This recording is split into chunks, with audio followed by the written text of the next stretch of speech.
What is the meaning of universal adult franchise? सार्वभौमिक वयस्क मताधिकार से आप क्या समझते हैं?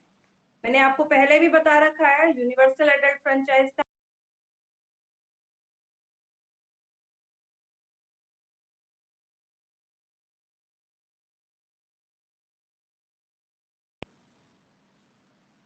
भूमिका, what is mean by universal adult franchise? भूमिका, मेरी आवाज आ रही है आप बच्चों तक? जल्दी जवाब दो। मैम क्या? Universal adult franchise. Ma'am universal adult franchise means those who are 18 and 18 above citizen have right to vote. Those who are 18 and 18 above, है ना? उनको ये क्वेश्चन मैंने आपको इससे पहले वाले में भी करवाया था। Yes ma'am. और यही क्वेश्चन आपका आ रहा है universal adult franchise means that all adult, जितने भी एडल्ट हैं, एडल्ट मतलब जिनकी एज मतलब 18 ईयर या 18 ईयर से ज्यादा है, मतलब दोज हु आर 18 या 18 year above citizen should have right to vote, उन्हें वोट का अधिकार है irrespective of their caste, religion, race and sex, चाहे उनकी कास्ट जाति कुछ भी हो, रिलीजियन उनका धर्म कुछ भी।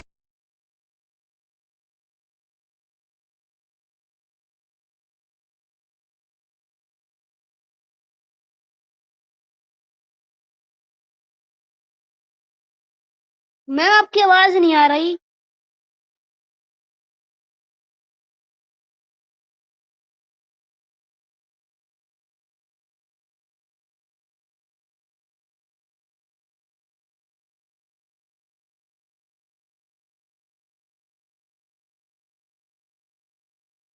मैम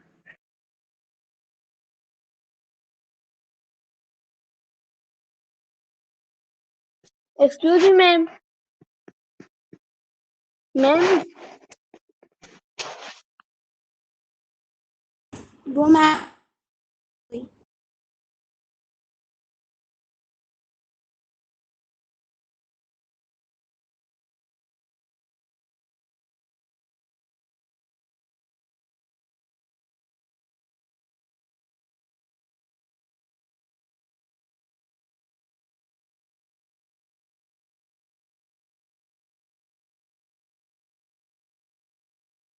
मैम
मैम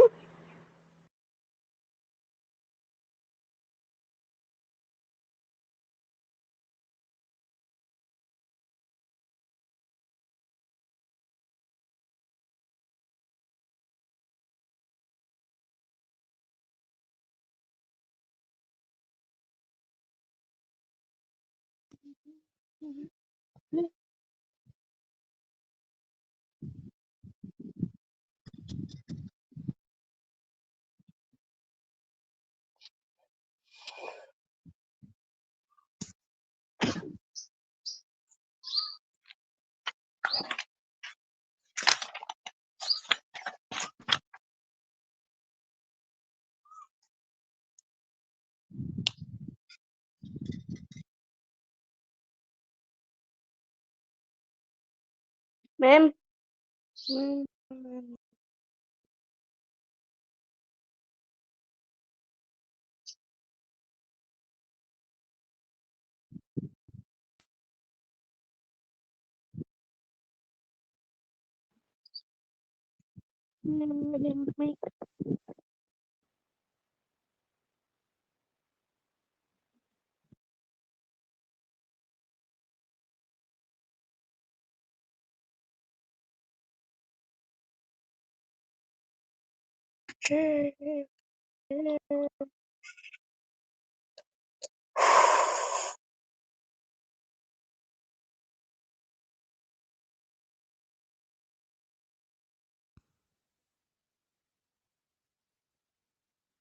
मैम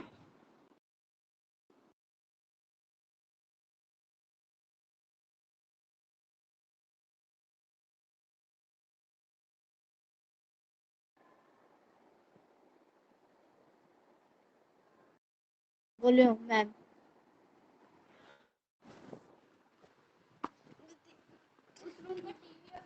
यहाँ लिया पूरे दिन टीवी में घुसा रहता है जाकर।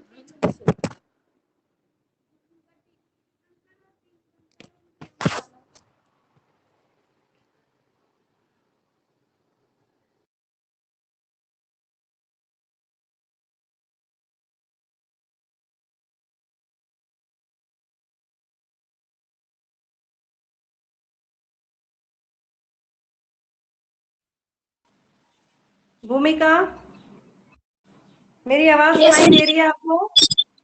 Yes ma'am. पहले आ रही थी बेटा मेरी आवाज? No ma'am. मैम आप नहीं आ ज्वाइन। रही थी तो बेटा मैंने, कोई बात नहीं, आप अपनी रिकॉर्डिंग में देख लेना। मैंने 4 क्वेश्चंस को डिस्कस किया है जो मैंने आज आपको दिए हैं। ठीक है, ऐप के अंदर मिल जाएंगे आपको। ये तनुज यादव कौन सी क्लास से है, ये मुझे नाम बता दिया। Tanuj Yadav, open your mic. आप बार बार चले जाते हो। Tanuj Yadav, yes ma'am. कौन सी क्लास से हो बेटे? Section A3 A3 A3। और आपने डेली क्लास को ज्वाइन करना है, ठीक है बेटा? मनीषा कौन सी क्लास से थी बेटा? मनीषा कौन सी क्लास से थी? किसी को पता है तो बताओ। क्वेश्चन आंसर करवाए हैं। अभी अभी मैंने समझाए हैं, आपको भेजूंगी ऐप पर, कर लेना। मनीषा कौन से सेक्शन से थी? A1। मनीषा A1 से थी। और हर्ष दहिया कौन से सेक्शन से है? A3। हर्ष दहिया सेक्शन बोलो। हर्ष दहिया, मेरी आवाज आ रही है? हर्ष दहिया,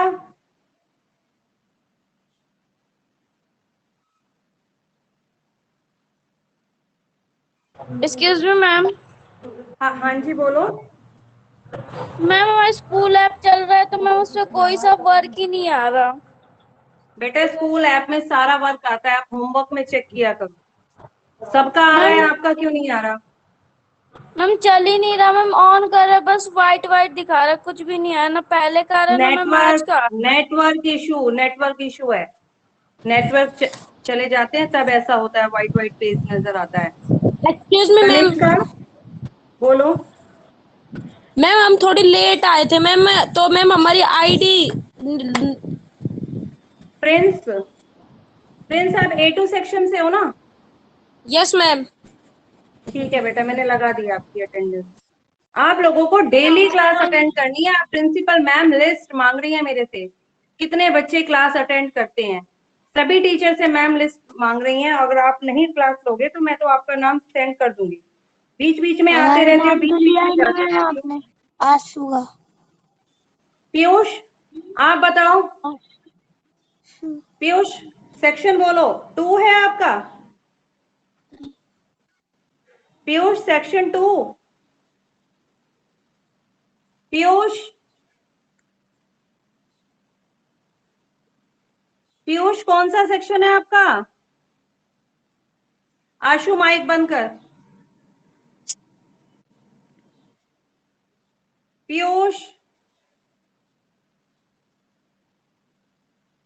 बेटा ये A2 सेक्शन का है क्या ये पीयूष? पता है किसी को? Yes ma'am. मैम A2 में ही था मैम हमारे साथ। अच्छा ठीक है। तो बेटा आप ये क्वेश्चन तो मैंने डिस्कस करवा दिए हैं आपको।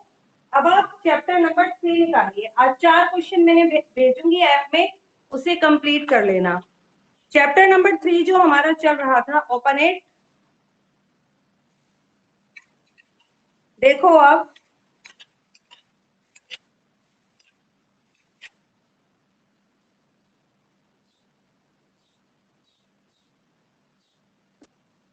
देखो बेटा, कल हमने बात की थी विधानसभा और लेजिस्लेटिव असेंबली के बारे में कि लेजिस्लेटिव असेंबली क्या होती है और इसका मेंबर बनने के लिए क्या क्या क्वालिफिकेशन होनी चाहिए।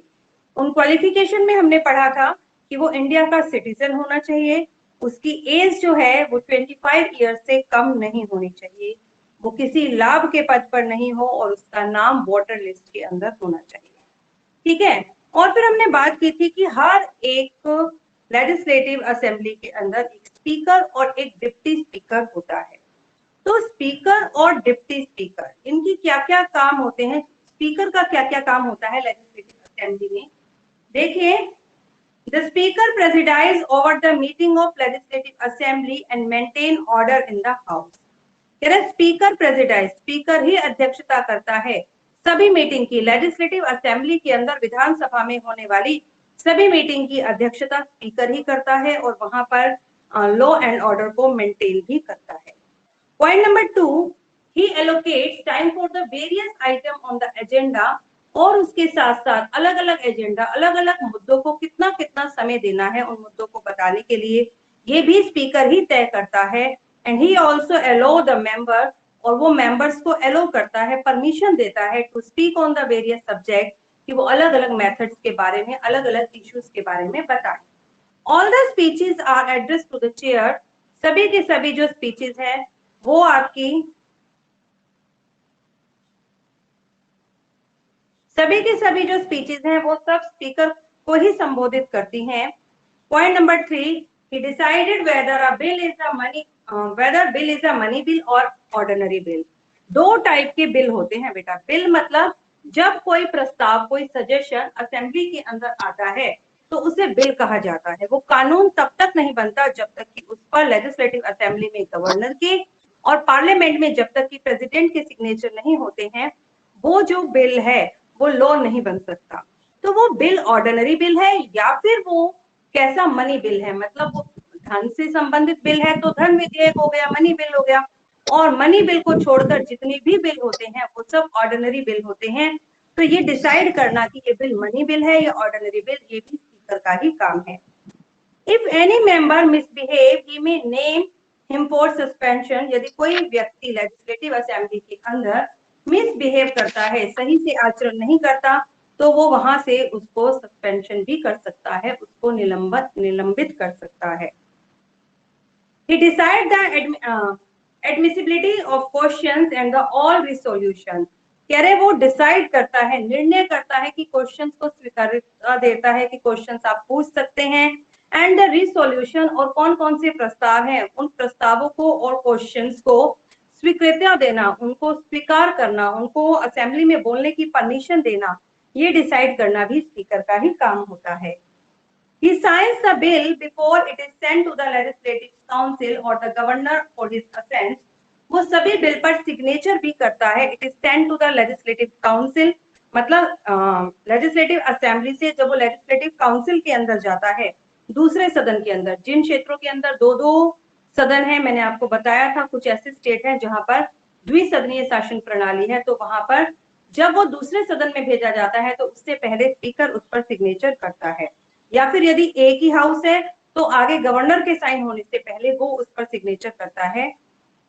He appoints chairman of all the committee of the house, और वो सभी कमेटीज के लिए एक चेयरमैन पर्सन को भी अपॉइंट करता है, नियुक्ति करता है। He receive all communication address to the house, और हाउस में संबोधित होने वाली सभी प्रकार की कम्युनिकेशन को, सभी प्रकार की बातचीतों को रिसीव करता है। मतलब हर प्रकार के मैटर्स को जानना सबसे पहले आपके स्पीकर का ही काम होता है। नेक्स्ट है आपका द विधान परिषद और द स्टेट लेजिस्लेटिव काउंसिल, कि विधान परिषद और स्टेट लेजिस्लेटिव काउंसिल क्या होती है।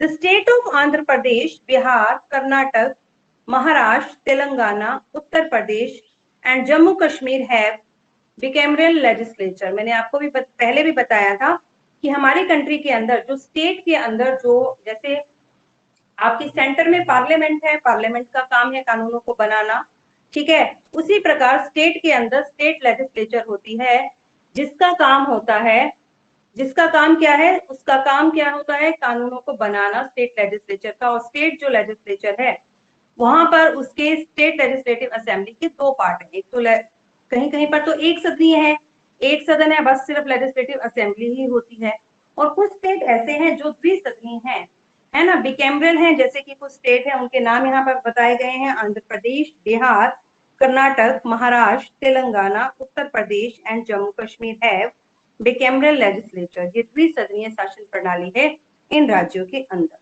A state having a bicameral legislature has the legislative council as its upper house।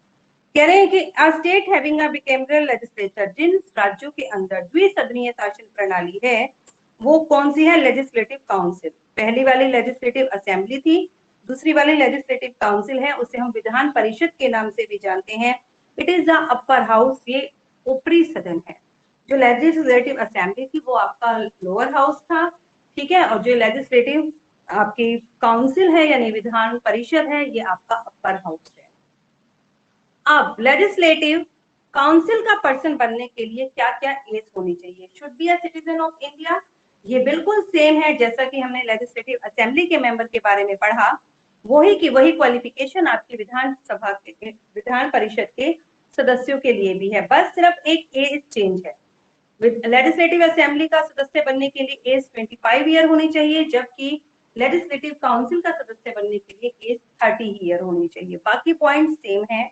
देखिए, should be a citizen of India, should be of 30 years of age and above, उसकी age 30 year या उससे अधिक होनी चाहिए। Should not hold an office of profit, वो किसी भी प्रॉफिट के पद पर नहीं होना चाहिए। शुड हैव हर और his name in the voter list, और वोटर लिस्ट में उसका नाम भी होना चाहिए। कि क्या क्या नाम वोटर लिस्ट के अंदर उसका नाम होना बहुत बहुत जरूरी है। Composition, the basic of the composition of the following council is as follow। कह रहे हैं कि कंपोजिशन, संरचना कैसे बनती है ये विधान परिषद, विधानसभा के सदस्यों को किसके द्वारा चुना जाता है, कौन कौन इसके मेंबर्स होते हैं। 1/3 of the members are elected by the member of legislative assembly of the state। इसके 1/3 सदस्य, मतलब अगर 3 पार्ट कर दिए जाए तो इसका जो एक पार्ट है वो लेजिस्लेटिव असेंबली के सदस्यों द्वारा इलेक्ट किया जाता है। जो आपका लोअर हाउस है उसके 1/3 मेंबर्स चुनते हैं, इसके 1/3 मेंबर्स को लेजिस्लेटिव असेंबली के सदस्य चुनते हैं। 1/3 member of the elected by the local bodies, बाकी 1/3 मेंबर को बाकी लोकल बॉडीज जैसे कि म्युनिसिपैलिटी, नगर परिषद और नगर निगम, कॉर्पोरेशन, ये चुनते हैं। 1/12, 1/12 भाग जो है members are elected by the graduates of more than 3 years standing, मतलब 3 इयर्स स्टैंडिंग ग्रेजुएट पर्सन ही, मतलब शिक्षित जिसने 3 साल की ग्रेजुएशन कंप्लीट कर रखी है, वो उनमें से कुछ लोग जो हैं हाई स्टैंडर्ड की जिन्होंने ग्रेजुएशन प्राप्त की है वो इसके 1/12 मेंबर को चुनते हैं। 1/12 of the members are elected by the teaching engaged in teaching and the educational institute, और इसके 1/12 भाग को टीचर्स जो कि टीचिंग में लगे हुए हैं किसी न किसी एजुकेशनल इंस्टीट्यूशन में, not lower than the secondary school, लेकिन वो टीचर सेकेंडरी स्कूल से नीचे नहीं होंगे। ई पार्ट है रिमेनिंग 1/6, जो बचे हुए 1/6 पार्ट हो गए नॉमिनेटेड बाय द गवर्नर, उन्हें गवर्नर नॉमिनेट करता है, गवर्नर खुद चुनता है। They should be a person, वो कौन व्यक्ति हो सकते हैं? Who have distinguished themself in the field of art, वो किसी कला के क्षेत्र से, साइंस में, लिटरेचर में, या फिर किसी सोशल सर्विस या कोई सामाजिक सेवा को कर रहे हो। ऐसे किन्हीं भी व्यक्तियों को 1/6 पार्ट जो है इसका मतलब विधान परिषद के जितने टोटल सदस्य हैं उसका 1/6 जो पार्ट है वो आपके कौन चुनते हैं? गवर्नर चुनते हैं। वो किसी आर्ट, साइंस या सोशल सर्विस से रिलेटेड व्यक्ति हो सकते हैं। टेन्योर ऑफ ऑफिस, इसका कार्यकाल, इनके ऑफिस का कितना कार्यकाल है, कितने समय के लिए इन्हें चुना जाता है। The Vidhan Parishad is a permanent body, ये परमानेंट बॉडी है, इसे भंग नहीं किया जा सकता, ठीक है। The office of the term of office of a member of Vidhan Parishad is 6 year, और इसका टाइम पीरियड टोटल 6 ईयर है, जबकि लेजिस्लेटिव असेंबली का टाइम पीरियड 5 ईयर था, ठीक है, वो लोअर हाउस था और वो डिसोल्व हो सकता है, वो परमानेंट बॉडी नहीं है। लेकिन जो आपकी विधान परिषद है वो परमानेंट बॉडी है और इसको 6 सालों के लिए चुना जाता है, लेकिन 6 साल बाद इसके चुनाव नहीं होते, बल्कि 1/3 of its member retire every second year, और हर 2 साल के बाद इसके 1/3 लोग रिटायर हो जाते हैं। Equal number of members are elected in their place, और उनके स्थान पर उतने ही मेंबर्स को चुन लिया जाता है। फॉर एग्जाम्पल देखिए, किसी लेजिस्लेटिव असेंबली में मान लीजिए 36 है, ठीक है, या लगा लीजिए 60, आपने पढ़ा था ना 60 से कम नहीं हो सकते। मान लीजिए 60 है और इसके 1/3 पार्ट रिटायर हो गए, इसके हम 3 पार्ट बना देते हैं, तो 20 मेंबर्स के 3 पार्ट बनते हैं, ठीक है। इसका टोटल टाइम पीरियड है 6 ईयर। 6 ईयर्स के अंदर ये सारे बदल जाएंगे, लेकिन एक साथ चुनाव ना होकर इसके पार्ट्स को 2-2 साल में रिटायर कर दिया जाता है। मतलब जब 6 साल के लिए चुना गया तो पहले 2 साल में इनको रिटायर कर दिया गया, ये रिटायर हो गए 2 साल के बाद, ठीक है, और इनकी जगह पर 20 मेंबर और चुन लिए गए, ठीक है। अब 2 साल हो चुके थे, फिर 2 साल के बाद यानी कि जब 4 साल हुए तब यहाँ से 20 मेंबर को रिटायर कर दिया गया और इनकी जगह नए चुन लिए गए। फिर 2 साल और जब 6 साल हुए तो यहाँ से 20 मेंबर रिटायर हुए और 20 चुन लिए गए। मतलब 6 साल के अंदर यहाँ पर लगभग सभी मेंबर्स का चुनाव हो गया। और जब इसके बाद 2 साल होंगे तब तक इनके 6 साल कंप्लीट हो जाएंगे, क्योंकि 2 साल ये, 2 साल ये और 2 साल और, ठीक है। इसके बाद 2 साल के बाद होगा ना, तब तक इन मेंबर्स के 6 ईयर कंप्लीट हो जाएंगे, फिर ये रिटायर हो जाएंगे। उसके 2 साल के बाद इनके 6 ईयर कंप्लीट हो जाएंगे तो ये रिटायर हो जाएंगे। मतलब एवरी 2 ईयर, हर 2 साल के बाद इसके 1/3 मेंबर को रिटायर कर दिया जाता है और उनकी संख्या में उतने ही मेंबर्स को और चुन लिया जाता है। ठीक है बेटा, आज हम इतना ही पढ़ने वाले हैं। इसके साथ में आपके क्वेश्चंस भेजूंगी ऐप में, वो आप लोग नोटबुक को कंप्लीट कर लेना, ठीक है। सभी बच्चों ने नोटबुक को कंप्लीट करना है। अभी आप लीव कर दीजिए बेटा क्लास। Bye ma'am. बाय। अब बेटा अटेंडेंस लगाते हैं आप सभी बच्चे? Bye ma'am. तुम कहाँ? जब हम एंट्री करते हैं ना तो अटेंडेंस का ऑप्शन होता है, वहां अटेंडेंस लगाया करो अपनी। डेली हम कैसे कैसे लगाएं? देखो वहां पर जाओगे आप, जब सुबह ज्वाइन करोगे ना, इसके बाद जो क्लास होगी चेक करना, वहां पर अटेंडेंस का ऑप्शन आता है, उसे क्लिक करना, बस ठीक है। क्लिक करना है। हाँ, उसे दबा दोगे आपकी अटेंडेंस लग जाएगी। बाय ठीक है, मैम। बाय। मैम लीव कर दो बेटा। मैम हाँ जी मैम बोलो। हमारा नाम नहीं। पीयूष, किसका नाम? धीरज लगा दी आपकी अटेंडेंस मैंने। लीव कर दो।